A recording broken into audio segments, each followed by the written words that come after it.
क्या आपने कभी ऐसे लोगों को देखा है जो बार बार कहते हैं, मेरे पास सब कुछ है, मुझे किसी की जरूरत नहीं, मैं सब संभाल लूंगा, मुझसे कोई जीत नहीं सकता, लेकिन अंदर से वही लोग सबसे ज्यादा बेचैन होते हैं। क्यों? क्योंकि जो सच में मजबूत होता है उसे बार बार अपनी ताकत साबित नहीं करनी पड़ती।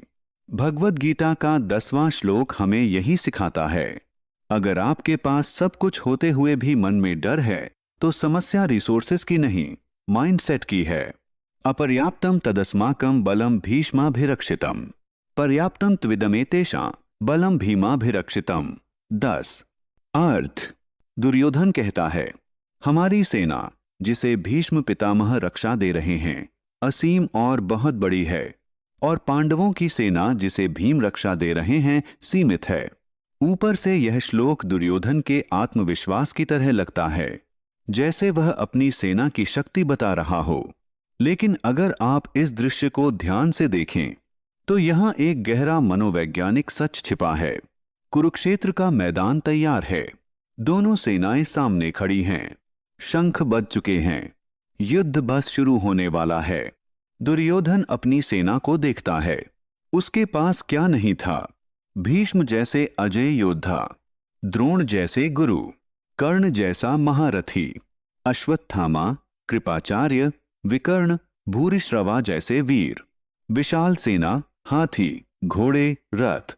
हर दृष्टि से उसकी सेना पांडवों से बड़ी थी। फिर भी वह कहता है, हमारी सेना असीम है, क्योंकि उसकी रक्षा भीष्म कर रहे हैं, और पांडवों की सेना सीमित है, क्योंकि उसकी रक्षा भीम कर रहे हैं। अब जरा रुककर सोचिए, अगर दुर्योधन सच में इतना निश्चिंत होता तो उसे यह बात इतनी जोर देकर कहने की जरूरत क्यों पड़ती? क्यों वह बार बार अपनी सेना की ताकत गिना रहा है? क्यों वह गुरु द्रोणाचार्य के पास जाकर यह सब बोल रहा है? क्योंकि सच्चाई यह है, दुर्योधन सामने पांडवों की सेना नहीं देख रहा था, वह अपने भविष्य का डर देख रहा था। उसे पता था, पांडवों के साथ धर्म है, श्री कृष्ण है, अन्याय के खिलाफ खड़े होने की आग है, और सबसे बड़ी बात, उनके पास खोने को बहुत कुछ था, लेकिन झुकने का इरादा नहीं था। यही बात दुर्योधन को अंदर से हिला रही थी। बाहर भीष्म थे, लेकिन अंदर भय था। यह श्लोक हमें एक बहुत गहरी बात सिखाता है। बाहरी सुरक्षा और आंतरिक सुरक्षा दो अलग चीजें हैं। दुर्योधन के पास बाहर से सुरक्षा थी, भीष्म जैसे महायोद्धा उसकी सेना की रक्षा कर रहे थे, लेकिन अंदर अंदर उसके मन की रक्षा कौन कर रहा था? उसके अंदर शांति नहीं थी, उसके पास धर्म नहीं था, उसके पास सच्चाई का बल नहीं था, उसके पास सिर्फ संख्या थी, सत्य नहीं। और जब किसी के पास सत्य नहीं होता तो लाखों सैनिक भी उसके डर को खत्म नहीं कर सकते। आज भी बहुत लोग दुर्योधन की तरह जीते हैं। उनके पास अच्छी नौकरी होती है, बैंक बैलेंस होता है, सोशल मीडिया फॉलोअर्स होते हैं, टैलेंट होता है, कनेक्शंस होते हैं, फिर भी रात को चैन नहीं मिलता। क्यों? क्योंकि बाहर की चीजें मजबूत हैं, लेकिन अंदर का विश्वास कमजोर है। आज कितने लोग हैं जो बाहर से सक्सेसफुल दिखते हैं, लेकिन अंदर से डरते हैं। अगर मैं फेल हो गया तो, अगर लोग मुझसे आगे निकल गए तो, अगर मेरी इमेज टूट गई तो, अगर जो मैंने बनाया है वह छिन गया तो। यही दुर्योधन की हालत थी। Modern motivational story. एक बिजनेसमैन था, उसके पास बहुत पैसा था, बड़ा ऑफिस था, कई लोग उसके नीचे काम करते थे, महंगी गाड़ियां थीं, हर कोई उसे सफल मानता था। लेकिन उसके सामने उसी शहर का एक छोटा एंटरप्रेन्योर भी था, जिसका बिजनेस अभी नया था। उस छोटे एंटरप्रेन्योर के पास न बड़ा ऑफिस था, न पैसा, नो कॉन्टैक्ट्स। फिर भी बिजनेसमैन उससे डरने लगा। क्यों? क्योंकि वह छोटा एंटरप्रेन्योर ईमानदारी से काम करता था, उसके कस्टमर्स उससे प्यार करते थे, उसकी टीम उस पर भरोसा करती थी, और सबसे बड़ी बात, वह अपने काम को सिर्फ पैसे के लिए नहीं, वैल्यू क्रिएट करने के लिए कर रहा था। उधर बड़ा बिजनेसमैन नंबर से मजबूत था, लेकिन वैल्यू से नहीं। उसके पास मार्केट शेयर था, लेकिन लोगों का ट्रस्ट नहीं। उसके पास पैसा था, लेकिन पर्पस नहीं। कुछ साल बाद छोटा एंटरप्रेन्योर बड़ा ब्रांड बन गया और बड़ा बिजनेसमैन धीरे धीरे गिर गया। क्यों? क्योंकि जो बाहर से बड़ा था वह अंदर से खाली था, और जो बाहर से छोटा था वह अंदर से मजबूत था। एक, बाहरी ताकत आंतरिक कमजोरी को नहीं छुपा सकती।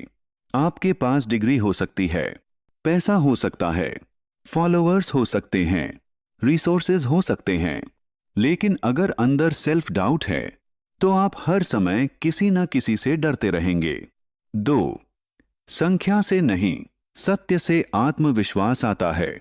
दुर्योधन की सेना बड़ी थी, लेकिन उसका आत्मविश्वास सच्चा नहीं था। पांडवों की सेना छोटी थी, लेकिन उनके साथ श्री कृष्ण थे। धर्म था, उद्देश्य था। याद रखिए, जब आपका कारण सही होता है तो कम रिसोर्सेज भी काफी लगते हैं, और जब आपका कारण गलत होता है तो बहुत रिसोर्सेज भी कम लगते हैं। तीन, जिस चीज की आप बार बार घोषणा करते हैं, कहीं वही आपकी सबसे बड़ी इनसिक्योरिटी तो नहीं?